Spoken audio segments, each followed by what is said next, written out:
Surat organ city તરીકે પ્રખ્યાત થઈ રહ્યું છે, ત્યારે સુરતના વેલંજા ખાતે રહેતા બ્રેન ડેડ થયેલા યુવાનના અંગોનું દાન કરી 3ને નવજીવન અપાયું છે. મૂળ અમરેલીના કુકાવાવના અને હાલ વેલંજા ખાતે શુભમ રો હાઉસમાં રહેતા નવનીત વસાણી ગત 19 એપ્રિલ 2024ના રોજ સાંજે વ્યારા ખાતે અકસ્માત નડ્યો હતો, જેથી પરિવારને જાણ કરાતા પરિવાર દ્વારા વ્યારા સિવિલ 108માં સુરત ખાતે શિફ્ટ કર્યા હતા. ત્યારબાદ 108 મારફતે તેઓને સુરત સિવિલ ખસેડાયા હતા અને તેમને વધુ સારવાર માટે તાત્કાલિક વરાછા રોડ ખાતે પીપી માણિયા હોસ્પિટલમાં સારવાર માટે લઈ આવ્યા હતા, જ્યાં નવનીતભાઈની પરિસ્થિતિ જોતા આઈસીયુમાં દાખલ કરી સારવાર શરૂ કરાઈ હતી. 3 દિવસની સારવાર બાદ દર્દીને ફરજ પરના doctor Harin Modi, doctor Ayush Golakiya, doctor Mittal Kothari, doctor Jignesh Gengadiya અને ડોક્ટર ભૂપેન્દ્ર મકવાણા દ્વારા તેઓને બ્રેન ડેડ જાહેર કરાયા હતા.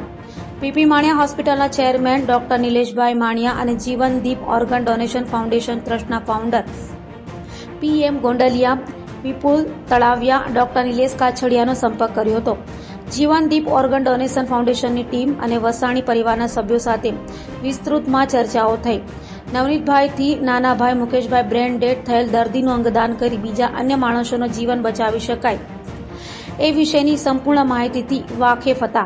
વધુમાં એમને જાણ હતી કે આ શરીર બળીને ખાખ થવાનું છે, તો આપણે શા માટે અંગદાન ના કરીએ, જેથી કરીને એમણે અને એના સંબંધી ડોક્ટર કૌશિકભાઈ ધોરાજીયા, અજયભાઈ માંગરોળિયા, ભાવિનભાઈ વેકરિયા, સુમિતભાઈ વસાણી, એડવોકેટ કેતનભાઈ દોબરિયા, માતા ઉષાબા પડાળિયા તથા પીપી માણિયા હોસ્પિટલના ડોક્ટર નિલેશભાઈ માણિયા, ડોક્ટર ભૂપેન્દ્ર મકવાણા, રાજ નાકરાણીએ, જીવનદીપ ઓર્ગન ડોનેશન ફાઉન્ડેશન ટ્રસ્ટના ફાઉન્ડર PM ગોંડલિયા, વિપુલ તળાવિયા, ડોક્ટર નિલેશ કાછડિયાનો સંપર્ક કર્યા બાદ પરિવારના દરેક સભ્યોએ અને સંસ્થાના સભ્યો સાથે નાના ભાઈ મુકેશભાઈ સમગ્ર વસાણી પરિવારને એકજૂટ કરી અંગદાન કરવા માટે પરિવારના સભ્યોને પ્રોત્સાહિત કર્યા હતા.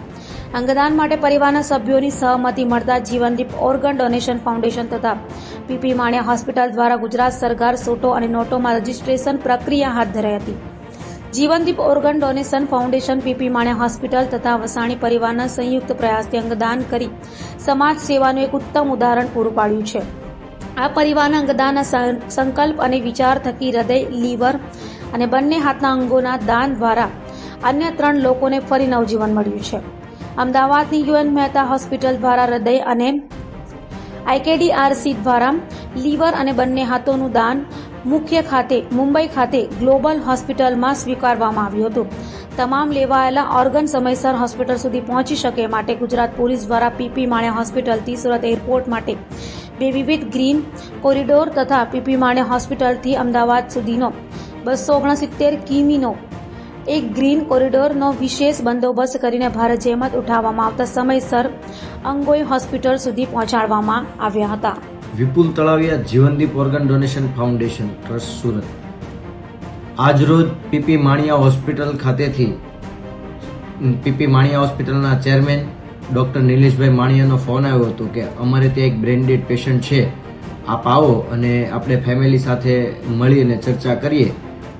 અમે પીપી માણિયા હોસ્પિટલ ખાતે ગયા. અમારા founder PM Gondaliya, doctor Nilesh Kachhadiya સૌએ સાથે મળી અને વાસાણી પરિવારના એક યુવાન જેમનું આકસ્મિક રીતે બ્રેન ડેડ જાહેર કરવામાં આવ્યા હતા